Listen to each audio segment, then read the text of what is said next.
increasing life. You must get rid of the last vestige of the old idea that there is a deity whose will it is that you should be poor, or whose purposes may be served by keeping you in poverty. The intelligent substance which is all, and in all, and which lives in all, and lives in you, is a consciously living substance. Being a consciously living substance, it must have the nature and inherent desire of every living intelligence for increase of life. Every living thing must continually seek for the enlargement of its life, because life, in the mere act of living, must increase itself. A seed, dropped into the ground, springs into activity, and in the act of living produces 100 more seeds. Life, by living, multiplies itself. It is forever becoming more. It must do so if it continues to be at all. Intelligence is under the same necessity for continuous increase. Every thought we think makes it necessary for us to think another thought. Consciousness is continually expanding. Every fact we learn leads us to the learning of another fact. Knowledge is continually increasing. Every talent we cultivate brings to the mind the desire to cultivate another talent. We are subject to the urge of life, seeking expression, which ever drives us on to know more, to do more, and to be more. In order to know more, do more, and be more, we must have more. We must have things to use, for we learn, and do, and become only by using things. We must get rich, so that we can live more. The desire for riches is simply the capacity for larger life seeking fulfillment. Every desire is the effort of an unexpressed possibility to come into action.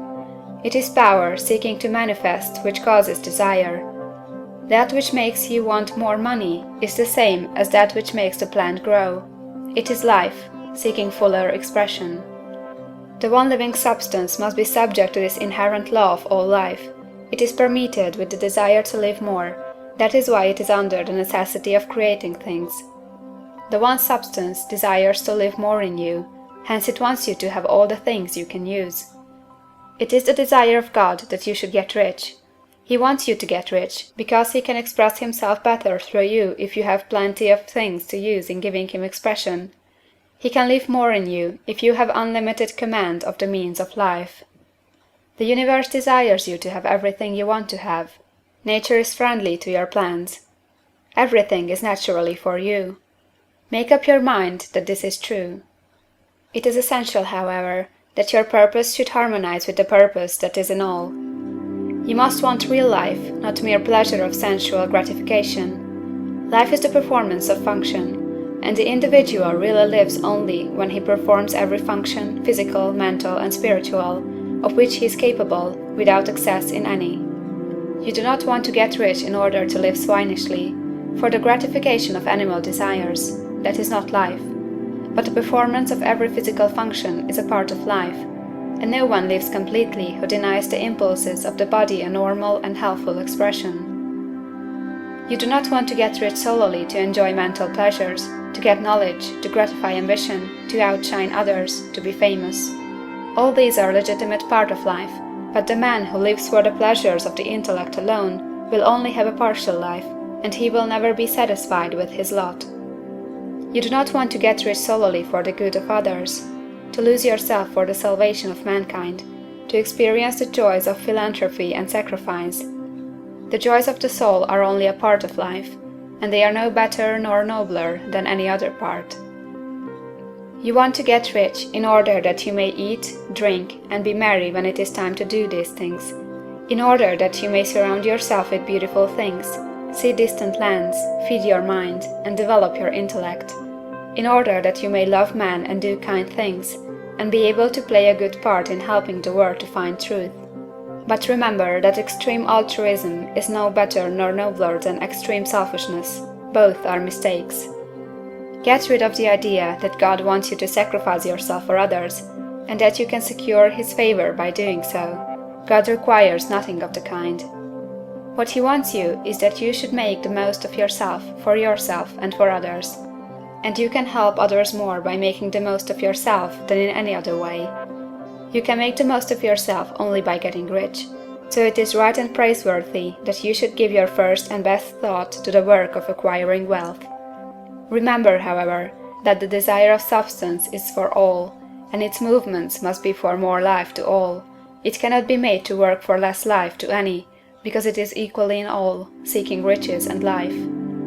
Intelligent substance will make things for you, but it will not take things away from someone else and give them to you. You must get rid of the thought of competition. You are to create, not to compete for what is already created. You do not have to take anything from anyone. You do not have to drive sharp bargains.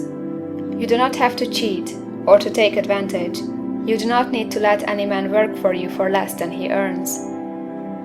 You do not have to covet the property of others or to look at it with wistful eyes. No man has anything of which you cannot have the like, and that without taking what he has away from him. You are to become a creator, not a competitor. You are going to get what you want, but in such a way that when you get it, every other man will have more than he has now. I am aware that there are men who get a vast amount of money by proceeding in direct opposition to the statements in the paragraph above, and may add a word of explanation here. Men of the plutocratic type, who become very rich, do so sometimes purely by their extraordinary ability on the plane of competition, and sometimes they unconsciously relate themselves to substance in its great purposes and movements for the general racial upbuilding through industrial evolution. Rockefeller, Carnegie, Morgan, and others have been the unconscious agents of the supreme in the necessary work of systematizing and organizing productive industry, and in the end, their work will contribute immensely toward increased life for all. Their day is nearly over. They have organized production, and will soon be succeeded by the agents of the multitude who will organize the machinery of distribution. The multimillionaires are like the monster reptiles of the prehistoric eras. They play a necessary part in the evolutionary process, but the same power which produced them will dispose of them. And it is well to bear in mind that they have never been really rich. A record of the private lives of most of this class will show that they have really been the most abject and wretched of the poor. Riches secured on the competitive plane are never satisfactory and permanent. They are yours today and another's tomorrow. Remember, if you are to become rich in a scientific and certain way, you must rise entirely out of the competitive thought. You must never think for a moment that the supply is limited.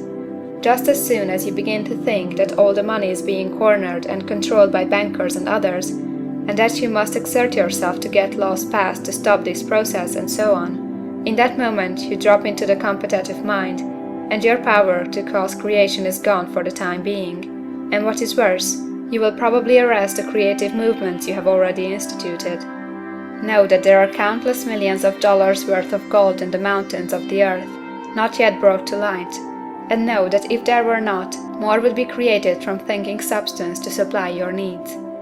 Know that the money you need will come, even if it is necessary for 1,000 men to be led to the discovery of new gold mines tomorrow. Never look at the visible supply, look always at the limitless riches in formless substance, and know that they are coming to you as fast as you can receive and use them. Nobody, by cornering the visible supply, can prevent you from getting what is yours. So never allow yourself to think for an instant that all the best building spots will be taken before you get ready to build your house, unless you hurry.